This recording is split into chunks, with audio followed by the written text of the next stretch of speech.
Jonah Reeve s'était habitué aux tempêtes de sable de Tarsus Echo. Il pouvait ignorer l'odeur des fils brûlés, le gémissement sombre de son genou en se baissant trop rapidement et le cri aigu à travers la visière en aluminium de son atelier.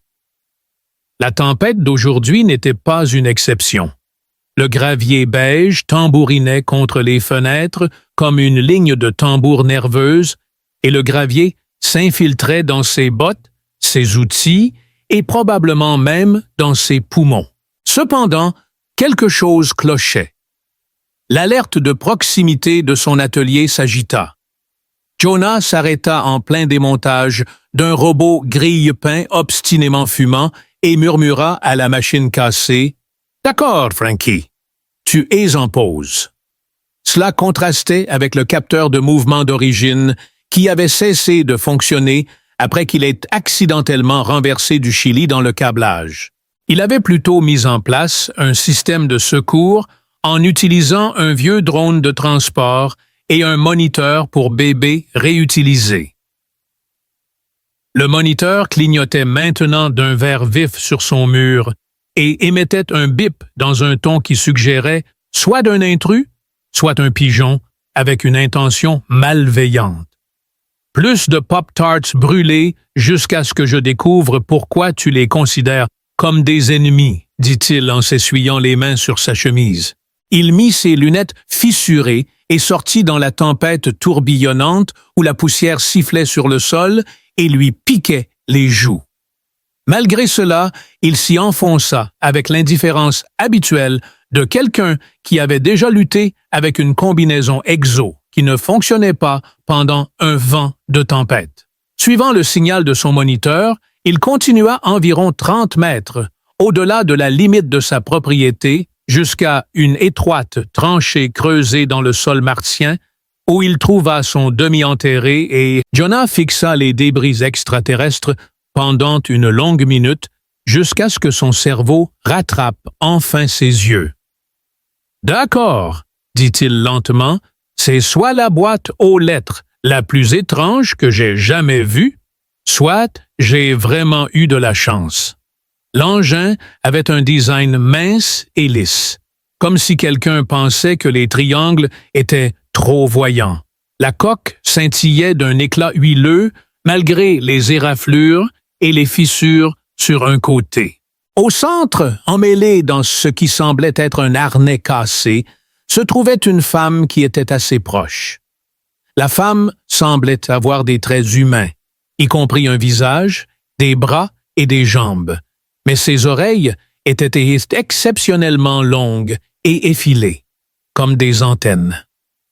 Sous sa peau argentée, de faibles lignes de bioluminescence pulsaient, et ses yeux avaient un éclat étrange et vitreux, comme si elle était dans un rêve. Jonah s'approcha d'elle avec précaution, les mains levées, murmurant des réassurances comme si elle pouvait l'entendre. « Hé, tu sembles un peu croustillante, d'accord? » Ses genoux effleurèrent la poussière martienne alors qu'elle restait silencieuse. Son corps était raide, mais pas froid, et sa combinaison était déchirée, mais pas. Les lumières sur son col clignotaient dans des motifs de diagnostic qu'il ne pouvait pas déchiffrer. Il toucha le badge sur son cou et vit les lettres E-L-I-A-N en neuf. Il soupira et regarda les débris avant de retourner à son atelier qui semblait maintenant beaucoup plus éloigné qu'il ne l'était il y a 5 minutes. « Eh bien, » murmura-t-il en la soulevant dans une position de pompier, en grognant, « premier contact et mal de dos, c'est propre. » La mettre dans l'atelier était, il la plaça sur son poste de travail, repoussant le robot grille-pain qui émettait maintenant des bips subtils de protestation, et commença à la scanner avec un calibrateur automatique portatif qui avait été réaffecté pour le diagnostic des moteurs. « D'accord, mademoiselle, pas d'ici, » murmura-t-il en désignant sa tête avec le scanner. « Voyons ce qui ne va pas chez vous à part vos choix vestimentaires. » Une pléthore de données inconnues apparut à l'écran, illuminant l'intricate réseau de composants organiques et synthétiques qui composaient son corps. Sous sa combinaison, sa colonne vertébrale brillait subtilement, comme un circuit imprimé. Ses signes vitaux étaient faibles mais stables, mais il y avait un problème flagrant. Une prise d'implant brisée derrière son oreille coupait l'alimentation de ses autres systèmes. Jonah, perplexe par le clignotement, fouilla dans sa boîte de pièces et récupéra un module de stabilisation qui avait appartenu à une bibliothécaire robotique. Le module bourdonnait avec « il a attaché l'appareil à son port d'implant en utilisant une combinaison de soudure, d'époxy et une bonne dose d'espoir. Après un bref hoquet, l'appareil a commencé à pulser en synchronisation avec son rythme cardiaque. Mais ensuite, quelque chose d'étrange s'est produit. Ses yeux se sont ouverts, et ce n'étaient pas des yeux ordinaires du tout. C'étaient des orbes jumeaux brillants et perçants qui clignotaient entre le bleu électrique et l'or fondu. Surpris, elle s'est redressée d'un coup, ses mains se tendant pour saisir Jonah par le col avec une force surprenante. Sa voix, lorsqu'elle a enfin parlé, était remplie de colère et de confusion. « Où suis-je? Qui es-tu? Et que se passe-t-il? » « Je n'étais pas censé survivre à cet accident, » murmura-t-elle. « Je suis Jonah et vous êtes tombé dans ma boutique sur Mars.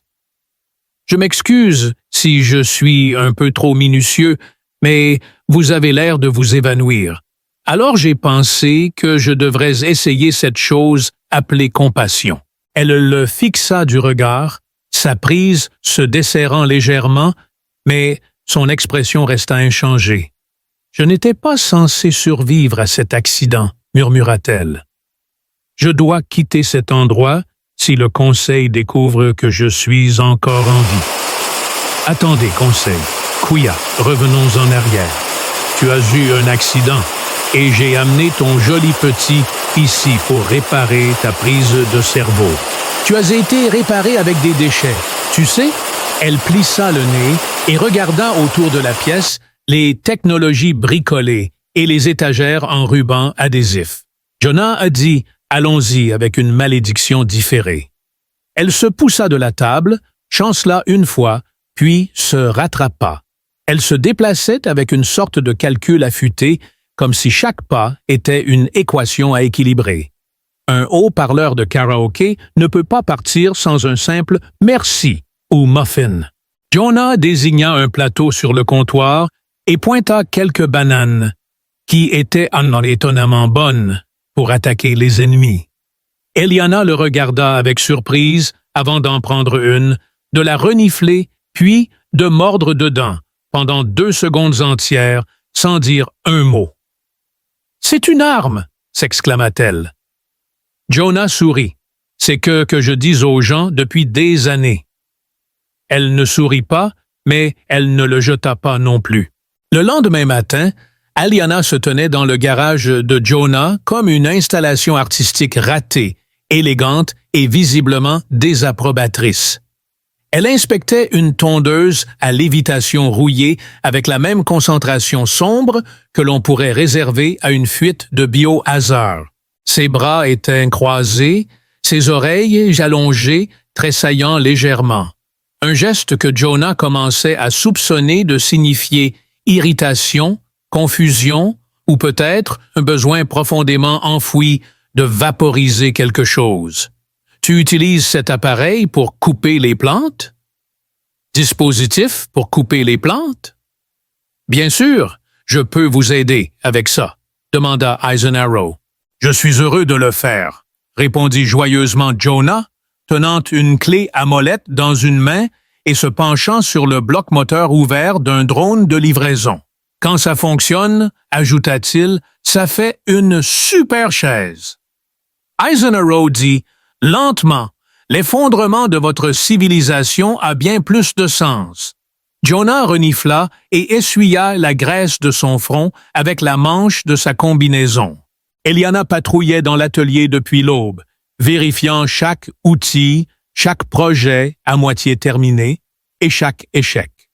Après avoir découvert le ToasterBot, toujours massif dans le coin après avoir été rétrogradé de son établi, elle se dirigea vers le mur contenant les composants potentiellement utiles mais indéniablement dangereux de Jonah, étiqueté « peut contenir des regrets ». L'expérience était conservée dans un Tupperware. « Tu as inséré ça dans ma matrice neuronale », dit-elle, le tenant maintenant comme une preuve lors d'un procès. Et ça émettait des distorsions sonores. « Tu veux dire l'autotune » Jonah sourit. « C'est une fonctionnalité, pas un bug. » Je me suis dit que si tu allais me parler de haut, autant le faire avec une touche musicale. Je ne me souviens pas d'avoir autorisé des leçons chantées, de toute façon. Je ne me souviens pas non plus avoir autorisé un monologue de 10 minutes sur l'inefficacité de mon support à marteau, mais nous y voilà. Aliana expira brusquement par le nez, peut-être en riant. Ils trouvèrent un rythme au fil des heures, Jonah l'interprétant comme un effort pour contrôler son irritation et Aliana observant tout avec l'œil impassible d'une stratège militaire évaluant les faiblesses d'un ennemi. Jonah, quant à lui, se débrouillait avec les réparations comme un pro aguerri, ayant cassé plus de machines qu'il n'en avait jamais réparées. Malgré leurs différences de compréhension, ils travaillèrent ensemble. Elle redirigeait le câblage défectueux dans son « il a réparé les derniers dysfonctionnements de son stabilisateur » et au milieu de la science et des étincelles, une confiance inattendue a commencé à se développer. À un moment donné, Jonah a tenu un amas de circuits bio-endommagés qu'il avait retirés de son fourreau spinal. On aurait dit que quelqu'un les avait utilisés pour s'entraîner à tirer. Eliana détourna le regard. Il était clair que ce n'était pas un accident. Jonah s'arrêta, prenant un moment pour préciser que quelqu'un avait fait cela à elle, à son peuple. Sa voix était froide et clinique, et les Sillery n'avaient aucune tolérance. Jonah soupira, se leva et se dirigea vers un petit réfrigérateur dans le garage.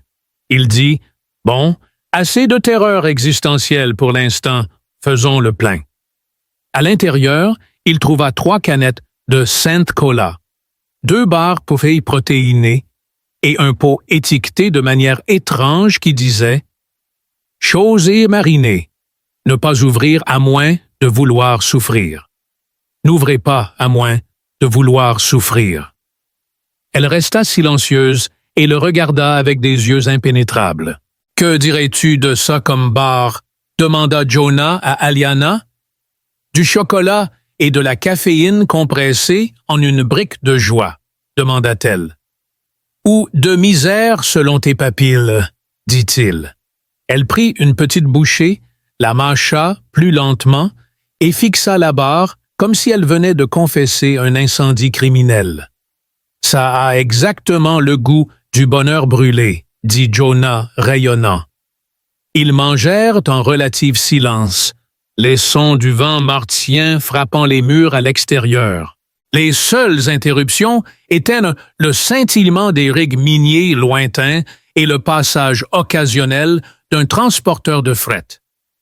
Jonah s'adossa au banc alors qu'il traversait le bassin. « Alors, tu es soldat ?» demanda-t-il. « Tacticienne » corrigea-t-elle le stratège de la classe 7 Samarinari. Le commandement de la flotte semble élégant et efficace. Tu continues à utiliser ce mot comme si c'était un compliment pour le salarié. C'est la seule mesure de valeur.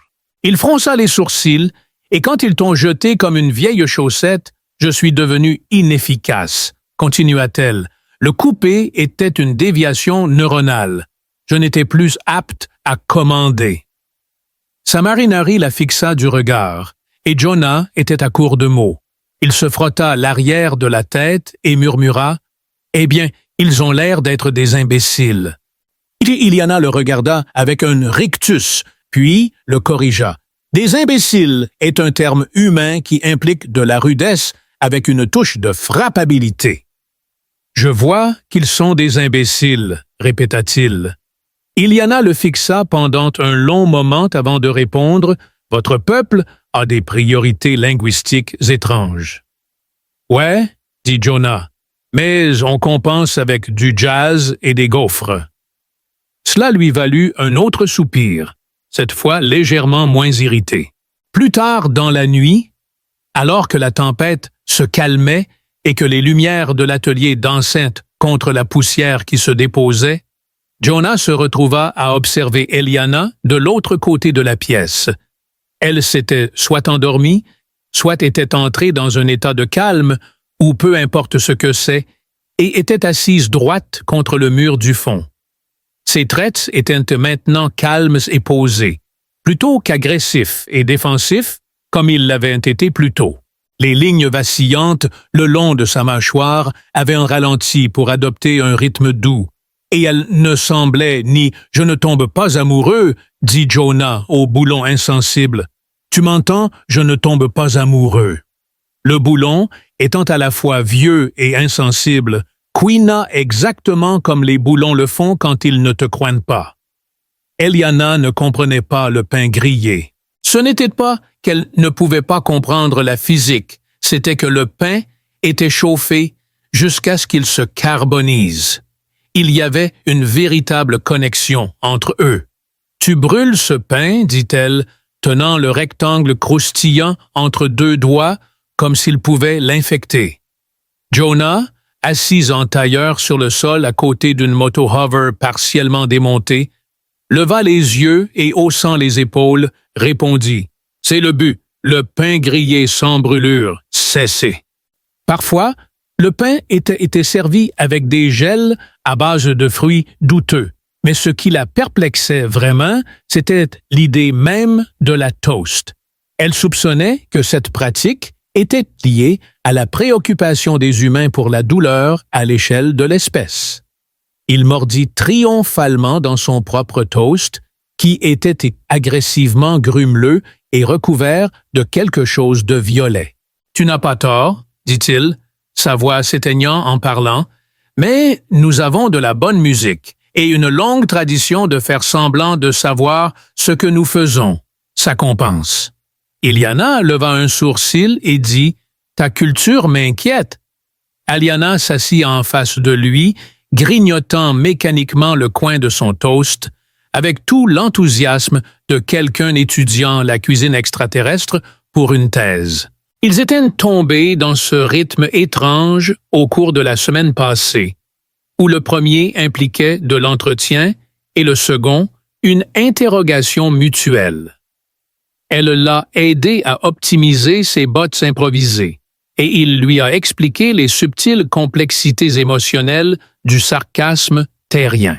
Quelque part entre la reconstruction d'un cœur thermique et l'apprentissage des jurons appropriés dans 6 dialectes de la Terre, sa voix s'était adoucie, mais la tension demeurait juste. « Alors, » dit Jonah en prenant une clé dynamométrique sur l'établi, « tu vas me dire ce que tu faisais à voler solo au-dessus de Mars, ou je suis censé deviner et inventer une haute-voix, histoire de fond impliquant. » Elle traça les coutures de sa blessure en pensant qu'il ne regardait pas, et quoi qu'il lui soit arrivé sur le vaisseau avec son peuple, cela avait laissé plus que des dommages physiques. Cela avait fracturé son sens de soi. Jonah a essayé de le cacher avec une logique méticuleuse et une tolérance zéro pour son désordre. Après une longue période de silence, Eliana finit par prendre la parole, son expression trahissant ses sentiments d'effacement. Lorsqu'un syllarie devient compromis, sa fonction n'est plus optimale. Notre méthode consiste à les retirer du flux collectif, parfois discrètement, parfois avec cérémonie, mais toujours en profondeur. « Pas immédiatement », précisa-t-elle. « D'abord, ils sont isolés, coupés de la trame neuronale. Leurs pensées deviennent incomplètes. Puis vient la séparation finale. » Jonah s'assit. Il était une fois un sourire sur son visage. Vous vous dirigiez vers cette destination. Aliana hocha la tête, et Jonah tenta de détendre l'atmosphère en disant « Félicitations! Vous avez été désarmé juste dans mon jardin. Quelle chance! » Mais Jonah se rendit rapidement compte que ce n'était pas un accident. Son évasion improvisée avait endommagé les systèmes du vaisseau et après avoir perdu le contrôle de la descente atmosphérique à cause de la poursuite, il laissa échapper un sifflement bas. « J'ai piraté ton propre enterrement.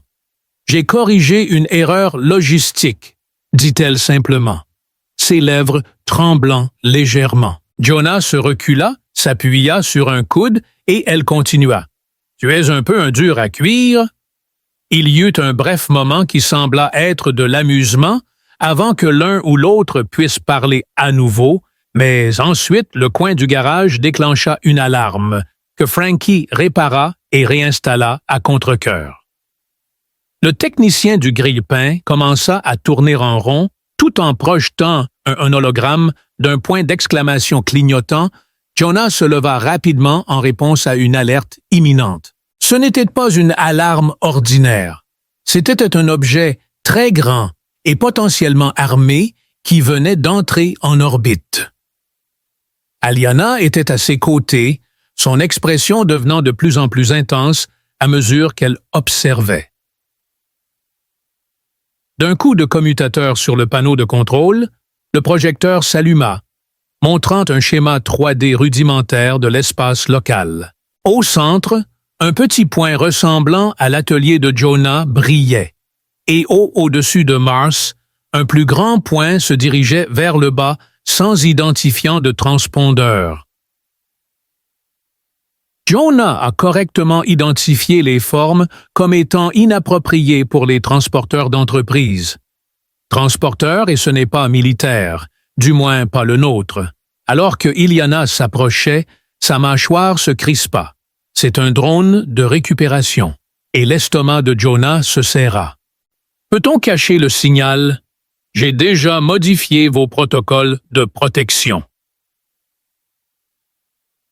Ils ne détecteront pas ma signature biologique à moins qu'ils ne s'approchent, à moins de 50 mètres. Jonah se gratta la tête et dit « D'accord, c'est faisable.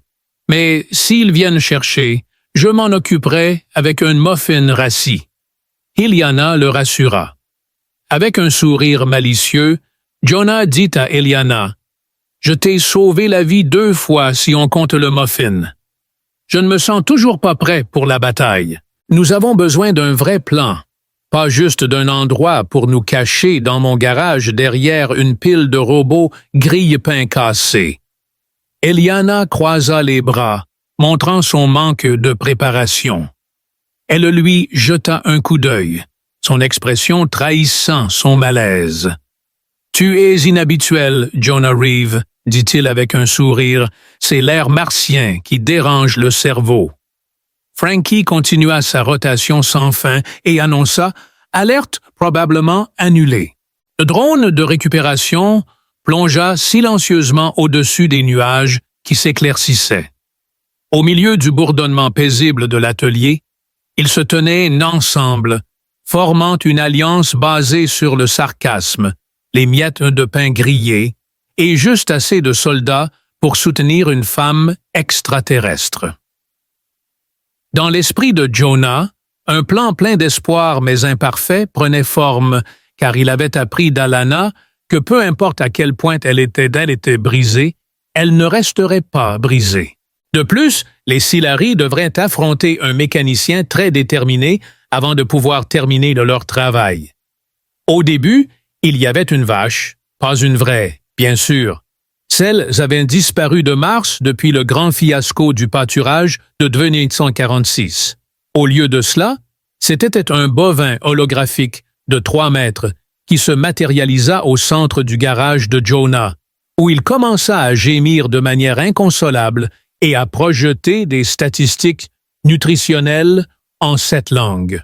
Jonah poussa un cri, trébucha sur une clé à molette et atterrit sur une pile de pièces de cerveau. Aliana, d'un air posé, posa le calibrateur de fusion et croisa les bras. « Je pense que votre système de sécurité a évolué, dit-elle, sa voix portant le message. « Non, » gémit Jonah depuis le sol, et c'était la diffusion d'urgence des drones de livraison de nourriture. Le protocole avertit que nous pourrions mourir de faim. Eliana jette un coup d'œil à la projection et remarque le comportement alarmant de la vache.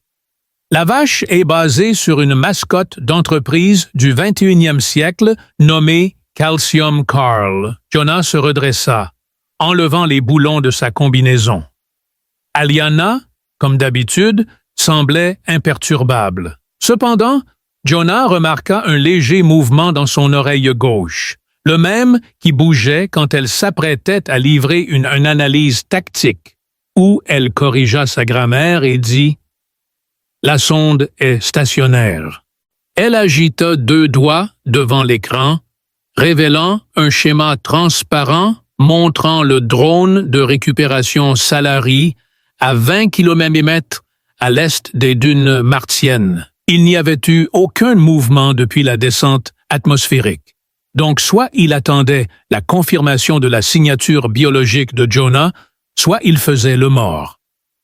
Eliana inclina la tête et dit « Je ne connais pas cette espèce terrestre. »« Oh, ce sont comme de petits marsupiaux en colère avec... » « Alors, dit Jonah, changeant de sujet, « et si on jouait avec sa tête? Les drones n'ont pas de tête, tu sais? Donnez-lui de fausses poneys et trompez-le en lui faisant croire que vous êtes une tache décomposée sur les rochers martiens. C'est, horrible, mais efficace. » Eliana plissa les yeux et envisagea la possibilité d'un écho neural. Le drone et Aliana restèrent dans l'atelier, ajoutant à la tension croissante. Pour le persuader, je pourrais simuler le schéma de décomposition de ma biosignature. Cependant, je ne suis pas fan de diffuser quoi que ce soit d'ici de peur que cela soit interprété comme une confirmation de terminaison. En réponse, elle hocha la tête, et Jonah claqua des doigts vers l'ancienne tour de relais dans Dead Canyon en disant « C'est plus mort que ma vie amoureuse, mais elle a encore un noyau de puissance enterré. » Je suppose que tout cela est dit pour rire, mais la partie sur la vie amoureuse était très sérieuse. L'atelier d'Eliana entra dans un état d'activité frénétique, silencieuse, alors qu'elle travaillait. Jonah avait fouillé pour trouver des composants, des transpondeurs, des amplificateurs et un convertisseur de puissance particulièrement têtu qu'il avait dû menacer avec un marteau avant qu'il ne coopère. Au crépuscule, le balise était prête, et Jonah enfila un exopac poussiéreux qui semblait avoir survécu à une bagarre de bar avec une météorite. « Je vais l'emmener moi-même, dit-il, ses mains fermes, alors qu'il modifiait l'un des drones de livraison pour émettre le signal de déclin. Eliana hésita, réfléchissant à savoir si elle devait y aller ou non. « Nous ne devons prendre aucun risque. Je suis peut-être plus rapide, mais je suis charmant sous pression. » Elle resta impassible, mais son oreille gauche tressaillit une fois de plus. Jonah passa le balise sur son dos, vérifia les stabilisateurs d'atmosphère et lui fit un sourire tordu. « Si je meurs, venge-moi, je construirai un monument avec tes restes. » C'était la chose la plus gentille que quiconque lui ait jamais dite. Il ferma la porte derrière lui et sortit dans la soirée rouge, poussiéreuse. Le crépuscule martien était toujours étrange, trop silencieux, trop vaste. Jonah traversa un terrain fissuré, avec les 2 lunes comme guide. Alors qu'il s'approchait des restes squelettiques de la tour relais, il commença à transpirer à l'intérieur de la combinaison et à murmurer des jurons à propos du sable dans ses bottes et de l'abondance troublante de rochers en forme d'yeux dans le désert. S'agenouillant, il creusa dans l'ancien panneau utilitaire et inséra le balise. Soudain, le sol vibra et il s'exclama. « Maintenant tu penses qu'elle était morte. Vas-y. À la maison, espèce de Roomba géante. » Après une longue période de silence, Jonah s'est accroupi derrière une dune et a observé à travers la lunette, alors que le drone de récupération se levait lentement de sa position de repos, ses capteurs bipant. Après ce qui a semblé une éternité, il s'est dirigé vers l'est, s'élevant dans la partie la plus fine du ciel. Jonah a retenu son souffle jusqu'à ce que le drone disparaisse, puis il a ri en se laissant retomber dans la poussière, les bras écartés. Soudain, quelque chose a bipé, et Jonah s'est figé. Il a jeté un coup d'œil à son scanner, mais ce n'était pas le drone. Quelque chose d'autre s'était produit à la place. Jonah Reeve fut interrompu par une voix robotique qui lui demanda son groupe sanguin et sa préférence de muffins. Frankie, le toastbot, se tenait sur des chenilles avec un plateau de muffins et une seringue. Frankie demanda « Comment es-tu ici ?» Jonah gémit « J'aurais vraiment dû installer un filtre à sarcasme. » Frankie roula docilement à ses côtés, chantant. Mais Jonah soupira et rentra chez lui sans Frankie.